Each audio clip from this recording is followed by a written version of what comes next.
They watch us, we watch them, and between us lies only dust and suspicion. What is said in Roman camp?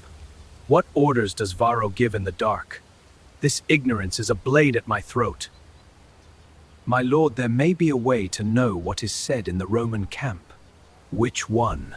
Nassim and the boy, Hamza. They performed an act with the black stone. They made it unseen, not hidden, but truly imperceptible. If they can do that to a stone... You speak in riddles. What does a disappearing stone have to do with Roman scouts? If they can make a stone unseen, could they not make a man unseen in a camp? Nassim's understanding is not of this world alone. He navigates the layers between what is and what is perceived. I have seen him decipher the soul of a letter. This is not mere trickery. We will see if his deep knowledge can give us the one thing an army cannot, a true, invisible eye inside the Roman camp. A disappearing stone parlor tricks for children and poets. I have a city to defend, from real spears, not phantom lights. Then why ask me help? Because desperation listens to even the faintest whisper. I need to know what is said in the Roman command tent. Their plans, their strength, their next move. Can your knowledge give me that? Yes. I can go there and listen. Go there? Walk through their gates? Past their sentries? Not precisely, but I will be there. And I will return with what you maybe need to hear. Do you need men? A distraction? No. What I do works best unseen and unremarked upon by anyone. Very well. Do not make me regret this. It is time, Hamza. Remember the sound. Oh, not for a stone, but for me. Focus on me as the object to be withdrawn from witness. Ryan. By every star. He is still there. He is walking.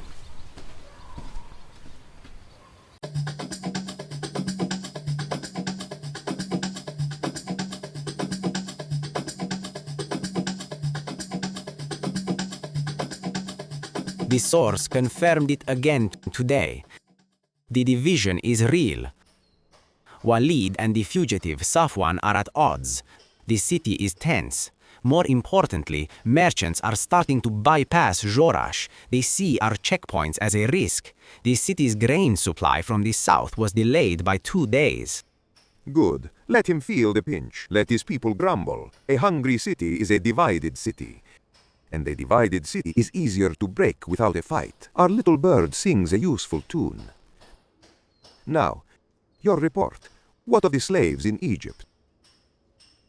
They are in Antinopolis, Centurion, in the possession of the Alitarch, Aurelius. He confirmed it, but he will not sell. He wants more money? No, he wants a fighter, a gladiator for his upcoming games. He said his price is a skilled Pancratius, or boxer from the ranks, a man who can win.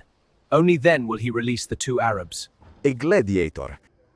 He wants me to trade a legionary for a slave. He was adamant, sir. He has no need of coin. He needs a spectacle. It's an outrageous demand. We cannot hand over a trained soldier to be a showpiece in some provincial Egyptian games. No, we cannot. But we do not have to. We have auxiliaries from a dozen provinces. Thracians, Celts, men who brawl in the barracks for sport. Find one, a troublemaker with a talent for violence. Promise him his freedom and a purse if he wins this Egyptian's contest. We dress it up as a temporary secondment. We get our slaves, and Aurelius gets his show. And if he loses or dies? Then we have lost a troublesome soldier and gained nothing. The risk is ours to weigh. But the girl's cooperation hinges on this. We need that leverage. Make the arrangements. Hamza, take the stone in your hands and pronounce the letter Ah.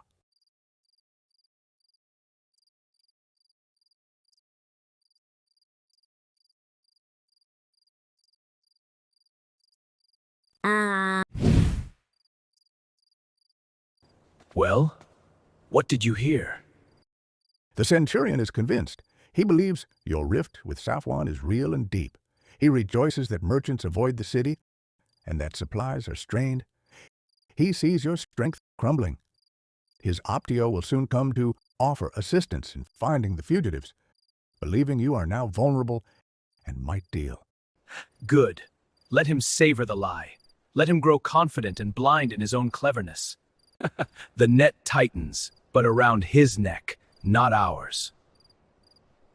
The messenger returned. The two slaves, Layla's kin, are held by the Alatarch Aurelius in Antinopolis. He refuses silver. His price is a gladiator for his game. The centurion plans to find a troublesome auxiliary, promise him freedom, and send him to fight in exchange for the slaves.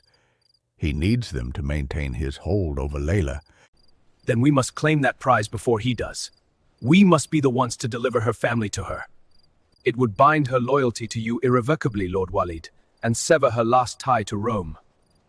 Yes, but how? We cannot storm an Egyptian city.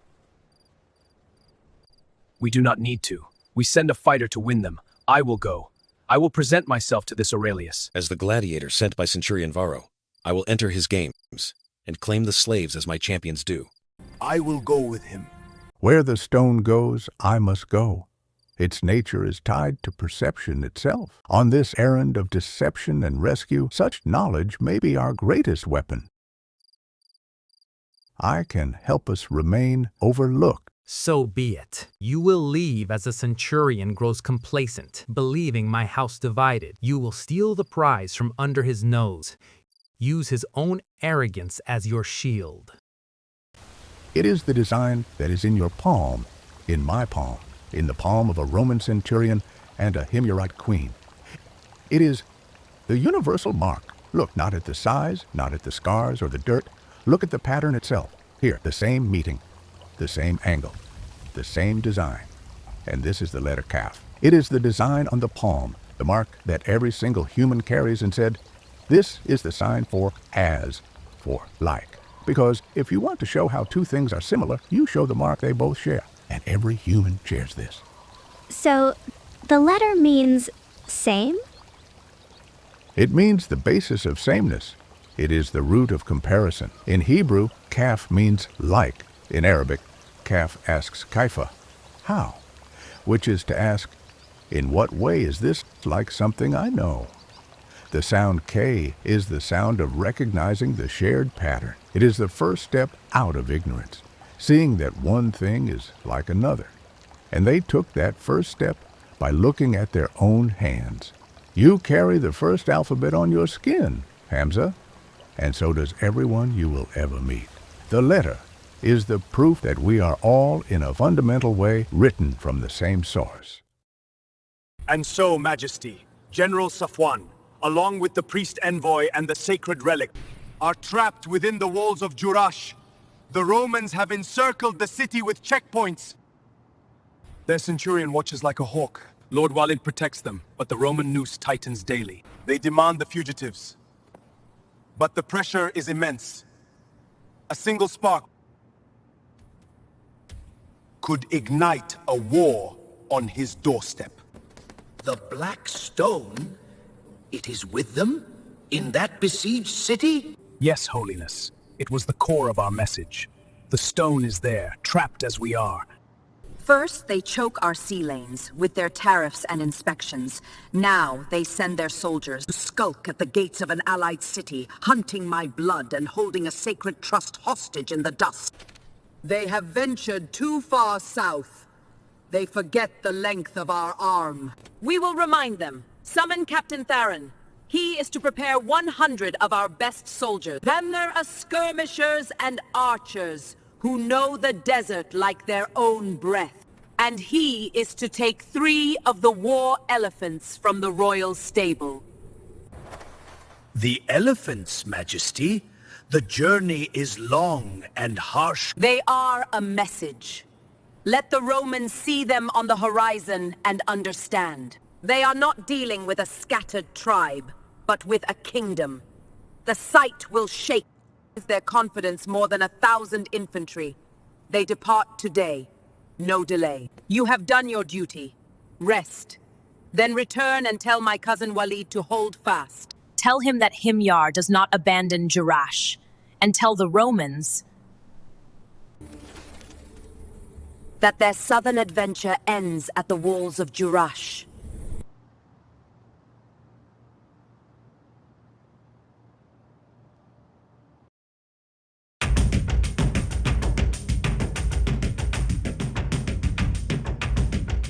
The Romans think to cage a lion at Jurash. Today, we march to remind them the lion has a pride.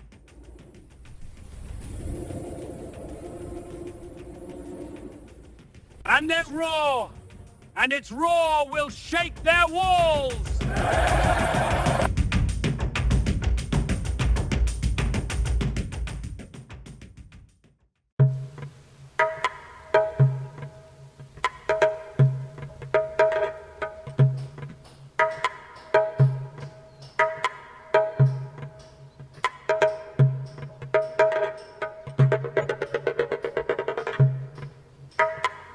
Centurion.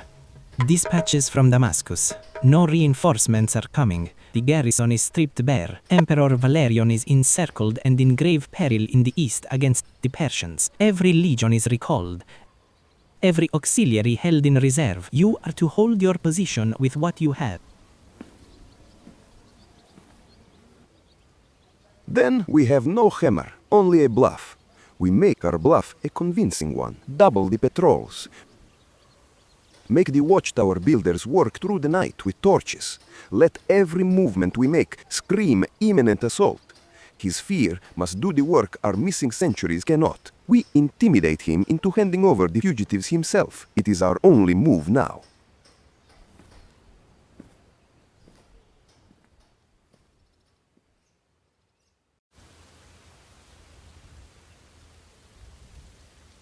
They are here, here, and here. Every wadi, every goat path. They do not watch the city. They watch the air itself, expecting it to move. Slip out is to walk into their hands. So we are caged. We cannot reach Egypt to claim your prize, and we cannot scatter to the winds. Our only move is to wait. We wait for the answer from Himyar. If Queen Samira sends even a token force, it changes the calculus entirely. The Romans would be caught between our walls and her spears. And in the meantime, the other promise. To the girl. We now know the location of her family. That was the chain the centurion used to bind her. We hold that knowledge now. The promise to withhold attack. It was made to buy time for that information. The time is bought. Exactly. The condition is fulfilled. Our oath to her was contingent on the Romans delivering news. They no longer hold a monopoly on. The restraint is lifted. She should know that her loyalty now belongs entirely to the side that can truly act. The side that knows where her blood is held, and is not paralyzed outside its own gates. We saw the K is the map on the palm, the lines that are the same in every hand. But why is that the sound of K for like or as? Because the hand that bears this map is the first instrument of measure. It compares weight by hefting them. It gauges texture by touch. It palpates the world to know its value. A circle, a coil, the same shape we see everywhere the sound K appears. In Greek, kuklos, a circle, in Arabic, kura, a ball, and kul, all in a kind K, cohesion. Look at the echo, KR. In Hebrew, kor is a measure, a fixed volume, something that shows the same amount, allows comparison. The Arabic and Hebrew word dakara, to remember. What is remembering? It is not just recalling. It is repeating an experience in the mind, making it present again, identical to its first occurrence. Show me how you draw the letter K. Nice. And from the tongue of the Romans themselves, the same truth echoes. Copia, copy, is to repeat identically. The siege became a grim echo, a KR of mirrored espionage and measured threat, where watchers became the watched, each side copying the other's moves in a desperate, circular dance of perception and deception.